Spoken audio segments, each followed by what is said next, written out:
Le sport, ce n'est pas juste des records et des médailles. C'est aussi des parcours, des choix, des défis et des moments qui marquent une vie. Bienvenue sur Nice Art Sport dans notre série de podcasts dédiés aux sportifs et anciens champions de Nice et de sa région.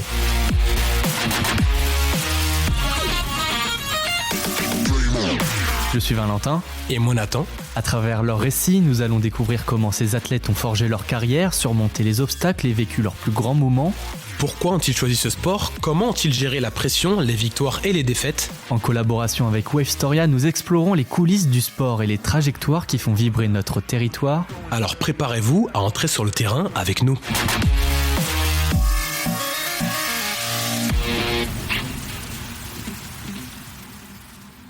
Bonjour à tous et bienvenue sur ce nouvel épisode du podcast Wavestoria, thématique sport. Aujourd'hui, nous avons un invité d'exception qui nous fait la gentillesse d'être en studio avec nous. C'est Laurent Ponce qui est notamment General Manager de Monaco Media X ou encore organisateur du festival de télévision de Monte-Carlo ou des Sportel Awards et bien sûr aussi cofondateur de la plateforme de streaming sur les sports de combat Fight Nation et on va essayer de débriefer tout ça aujourd'hui avec lui.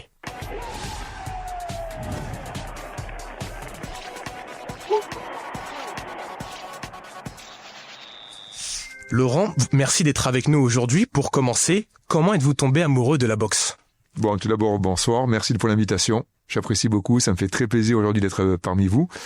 La boxe, c'est une histoire de passion avec moi. Je crois que la première fois que j'ai vu un gala de boxe, c'est mon père qui m'avait amené à Monaco à la grande époque. Je devais avoir 14 ans. Et j'ai de suite trouvé ce sport magnifique.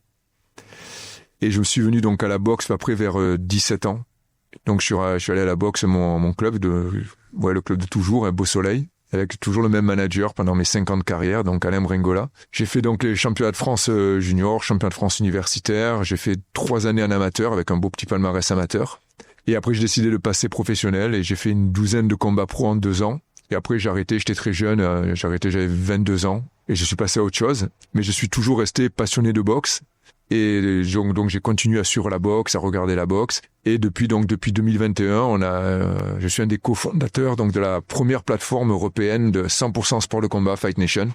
C'est toujours je pourrais dire que la boxe, ça fait partie de moi.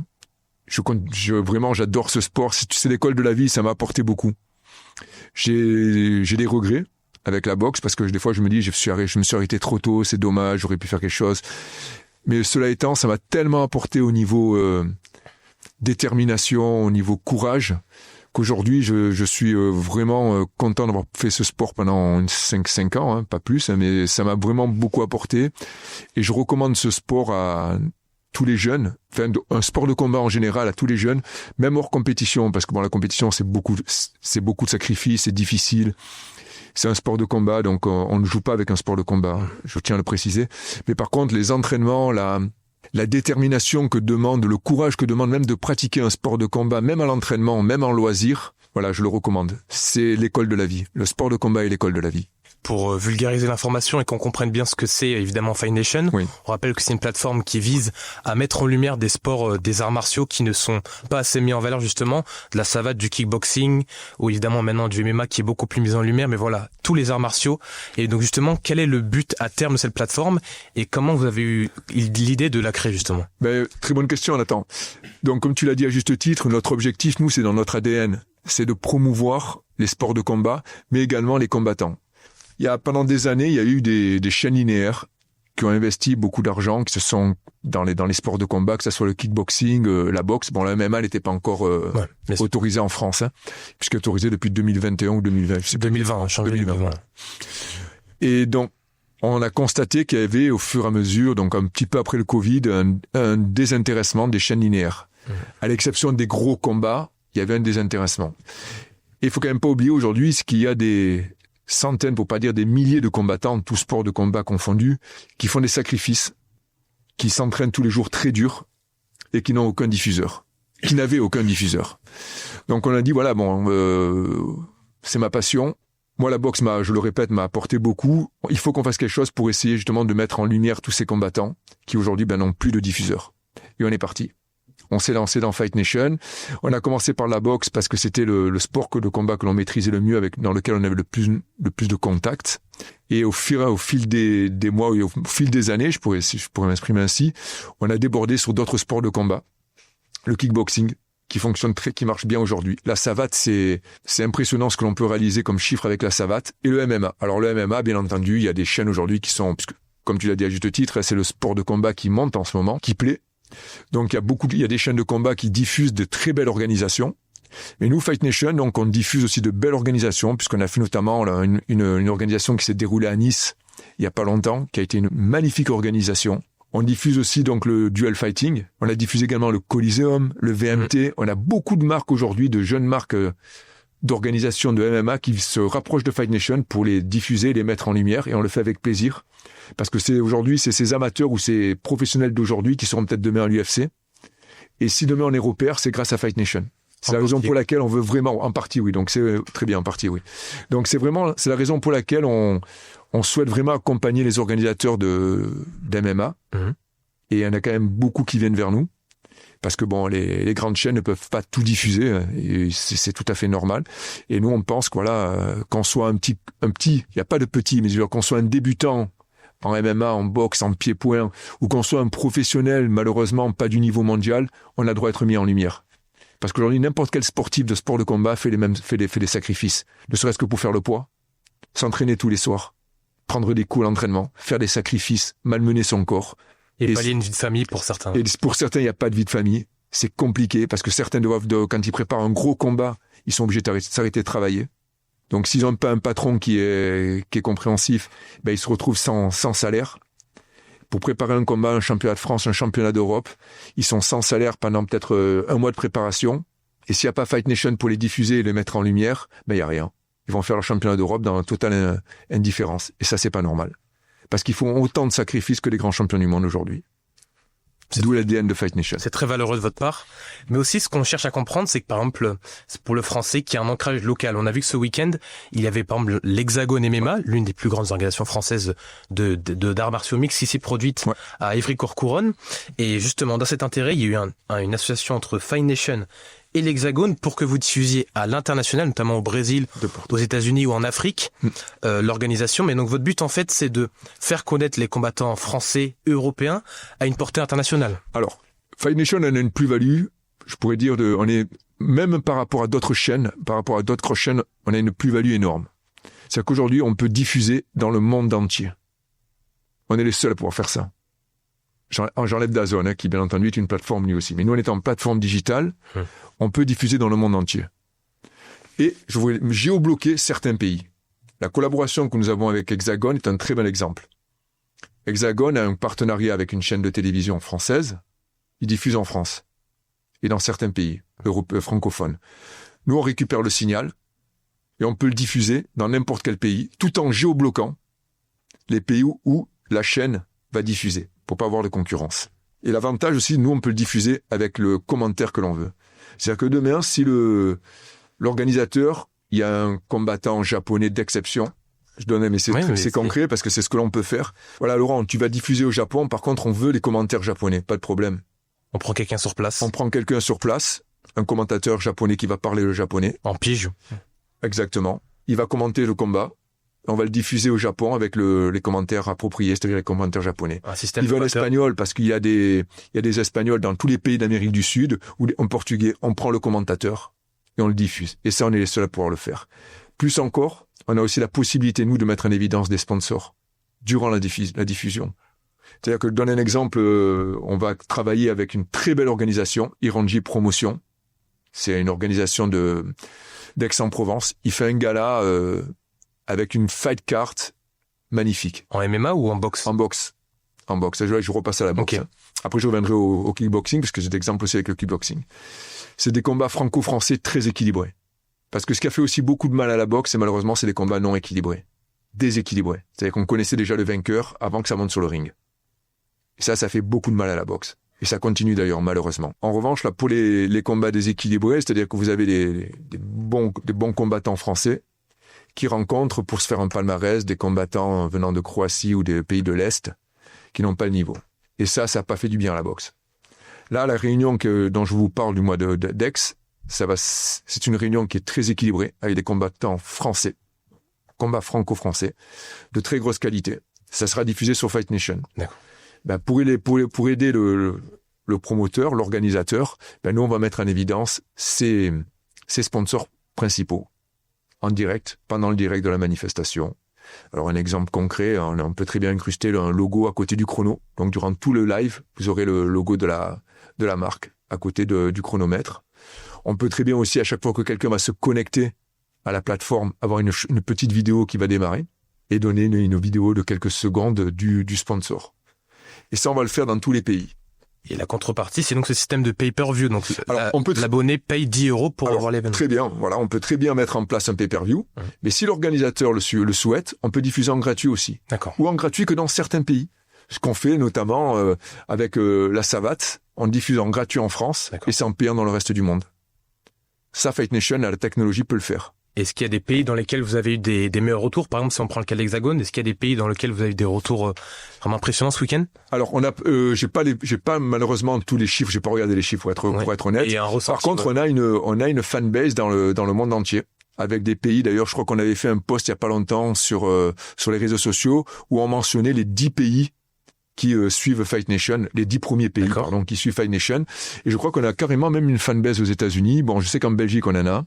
Ouais, logique, c'est francophone aussi. Voilà, francophone. On en a aussi en Italie. On avait la liste, je veux pas dire de bêtises, mais on a mis la liste des pays par audience sur les réseaux sociaux. Et donc, on s'internationalise au fil des mois. Tout à fait. Bien compris. Et donc, par rapport à Fight Nation, ce qu'on espère aussi voir, c'est peut-être dans les années à venir d'autres événements d'un calibre tout autre. Est-ce qu'il y a des événements, des organisations que cible justement Fight Nation? Peut-être des grosses orgas internationales, on ne sait pas. Est-ce que vous avez déjà travaillé avec peut-être le PFL ou l'UFC ou voilà, sur le plan du MMA? Alors, faut savoir, donc, on travaille sur quand vous souhaitez diffuser un gala qui était organisé à l'étranger, il y a une vente de droits qui se fait. Aujourd'hui, le PFL ou le UFC, c'est inabordable pour Fight Nation. Okay. Les droits, ne serait-ce que pour le territoire français, ils sont trop importants. On ne pourrait jamais payer ça. Faut être honnête. Aujourd'hui, je répète, Fight Nation, bien que ce soit une société, c'est une histoire de passion. D'accord. On se rémunère pas sur Fight Nation. C'est ce qui vous anime depuis le début, la passion. On se rémunère pas. On ne gagne pas d'argent avec Fight Nation. On est là pour continuer à promouvoir les sports de combat. Il faut être clair d'entrée. Donc, on n'a pas les moyens d'acheter des galas comme le PFL ou l'UFC ou même d'autres. C'est impossible. C'est la raison pour laquelle on fait 99% de nos productions originales, comme Netflix. D'accord. On produit tout. C'est nous qui produisons et c'est nous qui diffusons. Par contre, la technologie aussi que nous avons mis en place sur Fight Nation, par l'intermédiaire donc de Sportall, nous permet de récupérer un signal n'importe où dans le monde et de le diffuser n'importe où dans le monde. Exemple, le 14 décembre, du Maroc, on va diffuser une très belle soirée de kickboxing. C'est-à-dire que la soirée est organisée au Maroc. On va récupérer le signal de l'organisateur et on va le diffuser dans le monde entier. D'accord, donc une portée internationale, encore une fois, voilà. C'est ce que vous souhaitez. Alors on peut diffuser de France dans le monde entier, mais on peut également diffuser du monde entier dans le monde entier en sélectionnant les pays si on veut géobloquer également. Voilà, ça c'est un plus incontournable parce que de plus en plus de pays ou d'organisations basées dans certains pays n'ont pas de possibilité, n'ont pas de chaîne de télévision pour diffuser leurs combats. Et ils font appel à Fight Nation parce que nous, on sait faire ça. On peut diffuser dans le monde entier, du monde entier. Et quels sont du coup vos objectifs pour la plateforme Fight Nation pour 2025 ? Alors, on a régulièrement, nos objectifs ont évolué. Ça a été très compliqué, je ne le cache pas, au début, la première année, on a même eu des doutes. Ça a été très très compliqué. Puis après, l'ouverture de Fight Nation aux différents sports de combat nous a donné un espoir. Je répète, on est passé vraiment, ça a été très très compliqué. Et après, le fait de commencer à s'internationaliser, c'est-à-dire on a travaillé avec, comme vous avez pu le voir, avec la Libye, on a travaillé avec le Maroc, on a travaillé avec le Canada, on a travaillé avec de différents pays. Le fait d'internationaliser Fight Nation nous laisse envisager l'avenir avec de bel espoir. Voilà. Mais on a traversé une année et demie très compliquée, ce qui est normal pour une start-up, c'est tout à fait normal. On a tenu, on a cru au projet, et aujourd'hui on s'impose comme le diffuseur, je pourrais dire le diffuseur officiel des sports de combat, puisqu'on est la seule plateforme au monde à être 100% sport de combat. D'autres plateformes font, mais ils font tous les sports. Ouais. Là, nous aujourd'hui, une niche. Ouais. Nous on est niche, et d'ailleurs c'est des études de marché que l'on a fait. aujourd'hui, le consommateur veut consommer niche. C'est-à-dire que vous êtes un passionné de boxe, vous voulez pas avoir à côté le basket ou le football. Vous voulez avoir une plateforme qui va vous donner du sport de combat quand vous voulez, où vous voulez, sur n'importe quel device. Donc sur n'importe quel mobile. Voilà. Voilà. Et c'est le positionnement très cœur de Fight Nation. Voilà, non, 2025, en plus on a signé de très beaux partenariats. On a un très beau partenariat avec TV Monaco. Justement. Voilà, pour nous, c'est un très très bon moyen de promouvoir les sports de combat, parce que TV Monaco a une très forte audience, diffusée dans le monde entier. Donc de reprendre comme ça les lives de Fight Nation, de diffuser en replay des beaux galas que l'on produit sur Fight Nation, va permettre également une nouvelle fois de mettre en lumière les combattants. Là, Fabien Fabregas, qui a été donc interviewé par TV Monaco il y a pas longtemps pour le championnat d'Europe de savate, je pense qu'il en revient pas. Aujourd'hui, il devient un des sportifs, peut-être un des combattants les plus connus. Il passe de partout, il a fait une émission, il est sur les réseaux sociaux, il a pris, je sais pas comment. C'est la reconnaissance qu'il mérite au final. Et c'est la reconnaissance. Le mec, il est champion du monde, champion d'Europe, champion de France, il a tout gagné. Et moi, je vous dis que la savate, c'est un sport qui va se développer. Vous verrez, aujourd'hui, on est fin d'année 2024. Vous allez voir dans les années à venir, mais je parle pas dans 5 ans. Déjà en 2025, comment la savate va se développer en France et en Europe. Vous allez voir. On reviendra dans un an pour faire le bilan. Ça. Mais c'est vrai que par rapport à Monaco, le Grand Public ne sait pas assez, mais il y a une dizaine de boxeurs, notamment Hugo Mikalev, qui sont des très bons boxeurs sur la scène internationale. Est-ce que justement, vous aimeriez peut-être produire votre propre gala monégasque de boxe ? Alors, nous, on n'est pas organisateur. C'est très compliqué d'être organisateur. J'ai organisé dans le passé beaucoup de combats, beaucoup de galas de boxe. C'est beaucoup de travail. Aujourd'hui, je n'ai plus le temps. Okay. Pour être honnête. Par contre, on a effectivement, donc, à Monaco, et notamment à la Fédération monégasque de boxe, d'excellents boxeurs. Puisqu'on a Hugo Mikalev, on a le petit Khalid El Adri qui est également champion d'Europe, on a Bilal Kitou, on a Florent Montiel qui est champion d'Europe aussi, et là on a Victor Pitot qui va disputer un championnat d'Europe, donc le 30 novembre en direct de Saint-Maur, et on a également Maëlys Gangloff, qui est champion d'Europe et qui fera un championnat du monde en 2025. Donc on est une petite fédération, parce que j'ai aussi la casquette Fédération monégasque de boxe. On est une petite fédération, mais on a vraiment des boxeuses et des boxeurs de qualité. Qui doivent être mis en avant absolument. Et qui doivent être mis en avant. Donc c'est vrai qu'on a la chance aujourd'hui de pouvoir régulièrement, pas régulièrement, parce que c'est toujours un petit peu compliqué. Mais on diffuse, lorsqu'on a la possibilité, on diffuse les combats des boxeurs licenciés à la Fédération monégasque de boxe. Mais justement, Laurent, pour revenir par rapport à vous voulez parler de votre temps qui est précieux, on le sait, avec toutes les casquettes que vous avez. Mais justement, en ce moment, à quoi est-ce que vous consacrez votre temps entre l'organisation du prochain peut-être festival de télévision, les Sportel Awards qui viennent de se conclure, qui ont été un succès. Parlez-moi un peu de votre quotidien en ce moment. J'ai déjà une chance, c'est que je dors pas beaucoup. Voilà, je suis quelqu'un qui a pas besoin de 6 heures ou 8 heures de sommeil. Donc ça me permet de travailler. Souvent ma femme se réveille et je suis avec ma tablette la nuit et je bosse. J'ai pas le choix. Ça me permet d'avancer. Après, aujourd'hui, je le répète, ce que je fais, puis bon, je suis bien entouré. Voilà, ça c'est un avantage énorme. J'ai des collaborateurs, que ça soit sur la fédération. Cécile. Ouais, sur Monaco Mediax avec Cécile, Cécile, Lara, Agnès, Loris, Marine, tous ces collaborateurs-là, voilà, j'ai une confiance totale en eux. Et ça me permet, moi de pouvoir, là, moi, je suis déjà sur le festival 2026. 26? D'accord. Je pèse mes mots. On va partir bientôt aux États-Unis en 2025. On a déjà fixé les stratégies. Voilà, j'ai confiance en Cécile. Le festival va se faire. Moi, je pense déjà en 2026 parce que 2026, c'est 65 ans. Oh. Voilà. Okay. Donc, après, comme on dit souvent, quand on aime, on ne compte pas. Fight Nation, c'est une passion. Donc, le soir, j'arrive chez moi à 7h. J'attaque mes calls pour Fight Nation. Voilà. Parce que de toute façon, les gens sont à l'entraînement où ils bossent la journée. Les organisateurs, les boxeurs, les combattants. Donc quand je veux discuter aujourd'hui avec un organisateur, je vais pas l'appeler à 4h de l'après-midi. Parce qu'il a un métier, le gars, comme moi. Logique. Par contre, à partir de 19h30, il est disponible. On s'appelle à partir de 19h30 des fois, et j'ai des associés qui sont très impliqués, heureusement. J'ai des associés qui bossent plus que moi.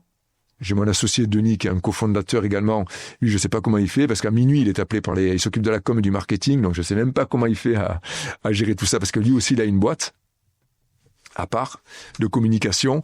J'ai mon épouse également, donc qui travaille à mes côtés, donc je vois qu'il n'arrête pas non plus entre les contrats, l'administratif, et Florence qui travaille avec moi au sein de Monaco Mediax, aujourd'hui qui est mon associé sur Fight Nation et qui est le vice-président de la fédération monégasque de boxe. Voilà. Donc j'ai la chance d'avoir autour de moi des personnes en qui j'ai confiance, que j'apprécie, je voulais même dire que j'aime, et qui m'aident. Et qui me sont dédiés. Et ça vous permet de renverser des montagnes. Voilà, ça vous permet de renverser des montagnes. Et aujourd'hui, voilà, je répète, Monaco Mediax, c'est pas ma société, mais je la considère comme ma société. Je me suis investi comme c'était ma propre boîte. D'ailleurs, c'est la raison pour laquelle on a eu les résultats que l'on a eu sur les 10-12 dernières années. Hein. Et je continuerai à le faire. Avec la plus belle édition des Sportels qui ont peut-être eu lieu cette année et la plus belle édition du Festival de télévision qui a aussi sans doute eu lieu cette année. Oui. Pour moi, la plus belle édition du Festival de télévision, c'est 2024. Ouais. Tout à fait. Elle a été énorme. Elle a été, et ça, j'ai félicité Cécile parce que, comme je le dis, moi, je fixe les lignes, la ligne éditoriale, les stratégies. On se remet tous en question et après on se retrousse les manches et on bosse. Et elle a fait une manifestation avec son équipe, parce qu'il faut pas oublier l'équipe aussi, avec son équipe qui a été magnifique. Marine aussi, sur les Sportel Awards, a bénéficié des 4 ans de travail de Loris, qui a été exceptionnel, qui a repositionné les Sportel Awards. Parce que les Sportel Awards, si je vous demande il y a 5 ans si vous connaissez, je pense pas que vous allez me dire oui. Non. Voilà. J'avais découvert via Georges Saint-Pierre que justement, légende des sports de combat. Mais c'est il y a 3-4 ans, Georges Saint-Pierre, c'était l'année après le Covid.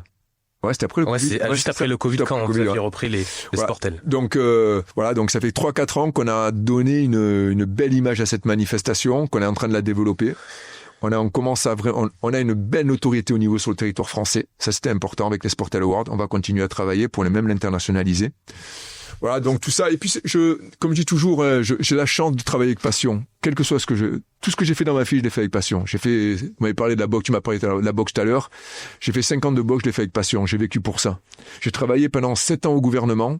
Tous les matins que je suis allé bosser, pourtant c'était gouvernement, j'étais heureux d'y aller. J'ai fait ce boulot-là au gouvernement avec passion. Et là, depuis 2012 avec Monaco Mediax. Et depuis 2012 avec Monaco Mediax, je travaille avec passion et ça me plaît. Et le jour où la passion ne sera plus là, il sera temps que je m'en aille. Parce que je ne sais pas faire, je ne sais pas travailler, je ne sais pas m'investir si j'ai pas la passion avec moi. Et justement, avec cette passion qui vous anime, est-ce qu'elle est après Georges Saint-Pierre, est-ce qu'il y a une nouvelle personnalité des sports de combat que vous aimeriez recevoir pour les prochains Sportel Awards? Alors, bien sûr, il y en a plein. Alors déjà, chaque année, on reçoit quand même des champions. Cette année, c'était Monsieur Karabatic, Voilà, par exemple, on avait pour la NEF, pas la NEF, ça c'est le festival. Mais ça pour le sport en général. La légende. Mais on a chaque année des combattants.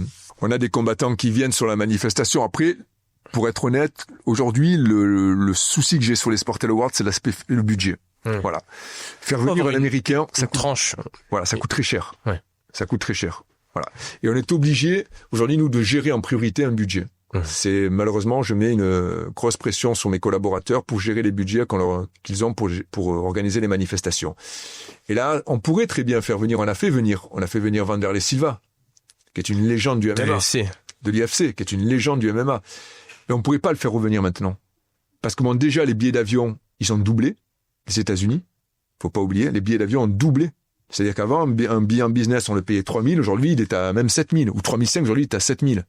Donc la personne, s'il vient accompagner, ça fait déjà 15 000 euros qui vont partir dans dans 2 billets d'avion.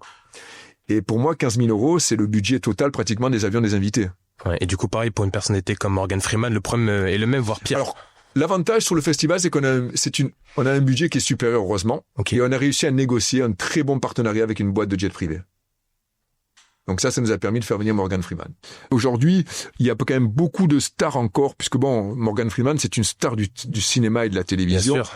On a eu l'opportunité de faire venir Stallone en 2023. Ça va plus se concrétiser pour les problèmes budgétaires. En 2022, John Travolta. Pareil, au bout d'un moment, on a dit non parce que c'était des contraintes budgétaires. À un moment, il faut savoir, tout a un prix.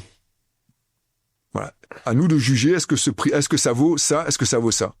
Là, avec Morgan Freeman, avec le partenariat qu'on a mis en place, ok, ça valait la peine. Et on l'a pas regretté parce que ça a été le top du top. Et c'est un personnage fantastique. Et qui permet de faire réunir aussi le festival, donc. Ça a été énorme. Gagnant. Puis en plus, ce qui était bien aussi, c'est qu'il est quand même des coproducteurs de la série d'ouverture de Girl House. Donc pour nous, ça a été magnifique, ça a été un super coup. Alors je voulais savoir, vous aviez dit à 14 ans que vous avez un peu découvert la boxe grâce à votre père, mais est-ce que avant vous étiez déjà un peu sportif? Vous aviez cet esprit-là en tout cas? Oui, j'ai toujours aimé le sport. Alors, le problème, j'étais un petit peu, après, pourquoi la boxe? J'étais un petit peu bagarreur. Voilà, ça d'ailleurs, ça fatiguait mon père. Il me disait toujours, je commençais à être fatigué parce qu'il venait à l'école me chercher, parce que je m'étais battu avec des amis. En plus, c'est des potes de classe, de cours de récréation, comme tout le monde. Hein. Il me disait, je commence à en avoir marre, il faut te battre dans une salle de boxe, tu vas voir, au moins là, si tu veux prendre des coups, tu vas en prendre. Et à 17 ans, j'ai poussé une salle de boxe, la porte d'une salle de boxe, je me suis inscrit dans une salle de boxe à Beau-Soleil, j'en suis parti à 22 ans. Mais j'ai toujours aimé le sport, j'ai fait du judo un petit peu avant, j'ai fait de la gymnastique. Après la boxe, j'ai fait du vélo, j'ai fait du triathlon, j'ai toujours fait du sport. Et est-ce que vous aviez justement peut-être une idole à cette époque-là du sport ou quelqu'un que vous adoriez? Alors, en boxe, oui, en boxe, j'ai eu des vraiment, moi, j'adorais Thomas Ernst. Bon, bien entendu, Tyson, c'était, voilà. D'ailleurs, j'en ai eu la chance de le faire venir à Sportel Awards en 2013. Grâce à la Société des Bains de Mer, à l'SBM, avec qui on avait travaillé sur la venue de Tyson ensemble. On avait pu la concrétiser ainsi.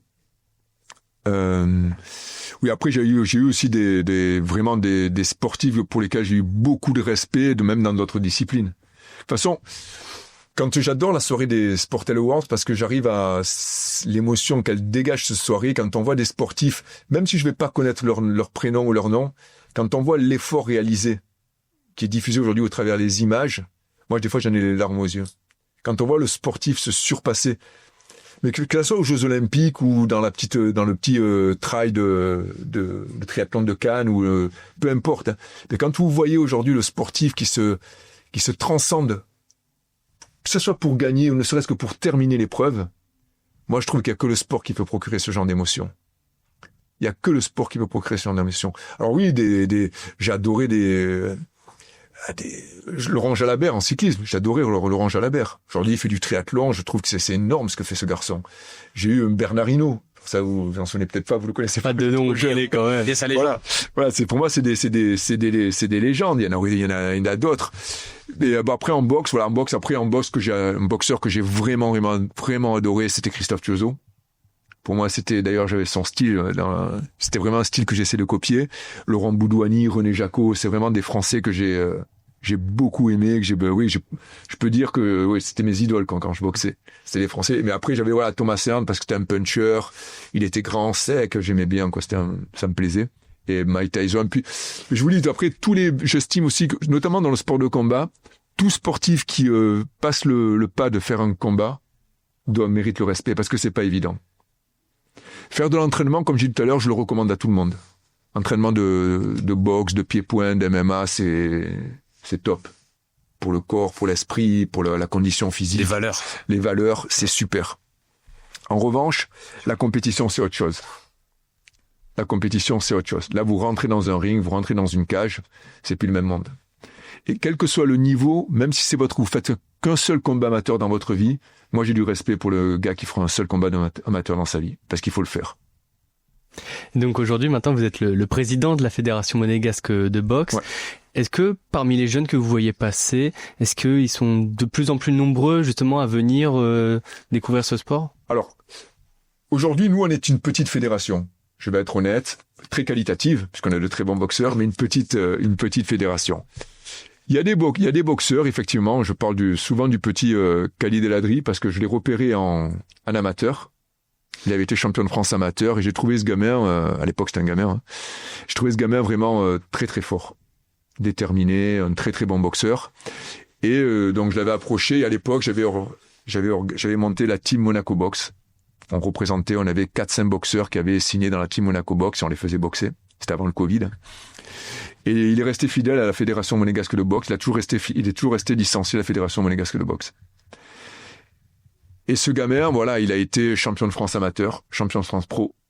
Il a gagné le titre BU Silver, le titre ceinture BU. Et là, le 21 au Muro, il fait le titre Silver WBC, demi-finale mondiale.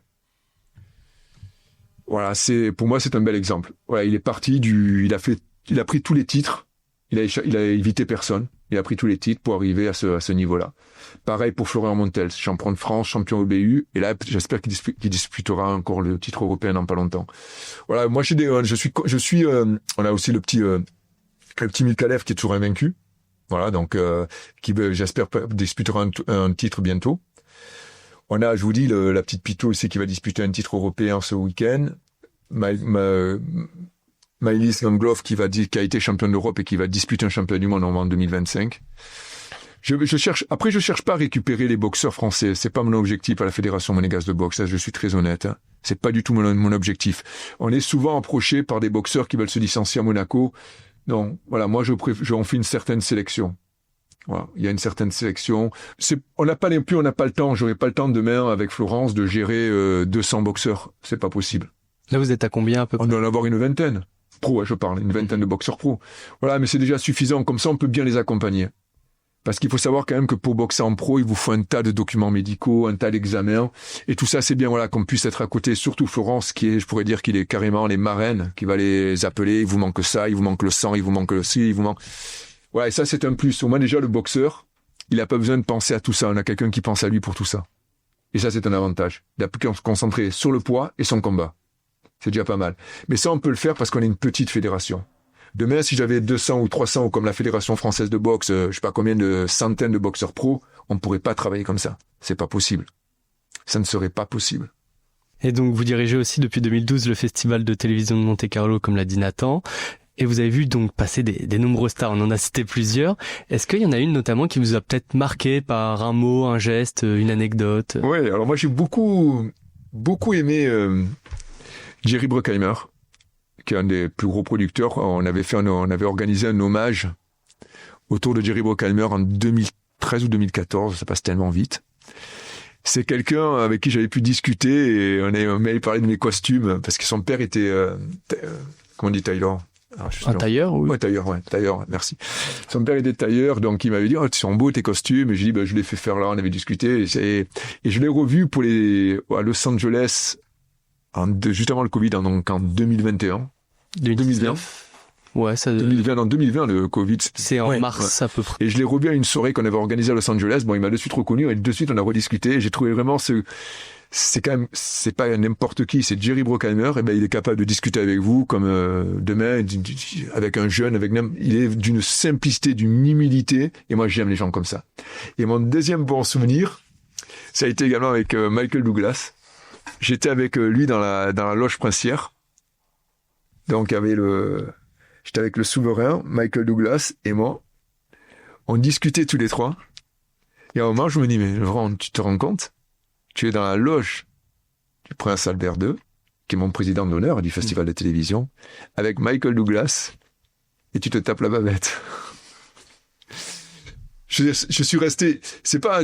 Bon, dire Michael Douglas, c'est un très bon acteur, il n'y a rien à dire, c'est une sommité. Hein. Légende incontestée. Ah ouais, légende incontestée. Donc il avait la Nymphe de cristal cette année. D'ailleurs, on a été le premier festival à le récompenser, puisqu'après Cannes a suivi, Deauville a suivi, d'autres festivals ont suivi. Mais nous, on a été les premiers à le récompenser avec la Nymphe de cristal en 2019. Et... je me suis dit, mais c'est quand même magnifique. Et je le vis avec passion. Ça, je vous disais à tous les deux tout à l'heure, si demain j'ai plus cette passion, c'est pas la peine. Vaut mieux que ce soit quelqu'un d'autre qui le fasse à ma place. Parce que là, je me souviens ces moments-là, et puis j'en ai eu d'autres avec Chiqui Cario. Chiqui Cario, j'adore cet acteur. Pareil, il a eu la Nymphe de cristal en 2021 pendant le Covid.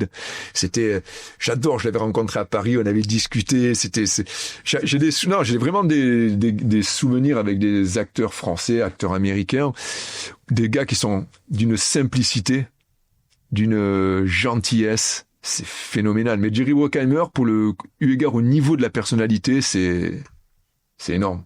Écoutez, merci beaucoup en tout cas Laurent pour cet échange et pour ces anecdotes qui nous ont tant fait rêver, à vrai dire, on a voyagé avec vous. En tout cas, voilà, merci pour votre temps. Ça me fait plaisir, merci à vous. Vous avez écouté cet épisode jusqu'au bout? Bravo. N'hésitez pas à nous laisser un commentaire et 5 étoiles sur Apple Podcast ou Spotify si vous avez aimé. À très bientôt pour un nouvel épisode sur www.wavestoria.com.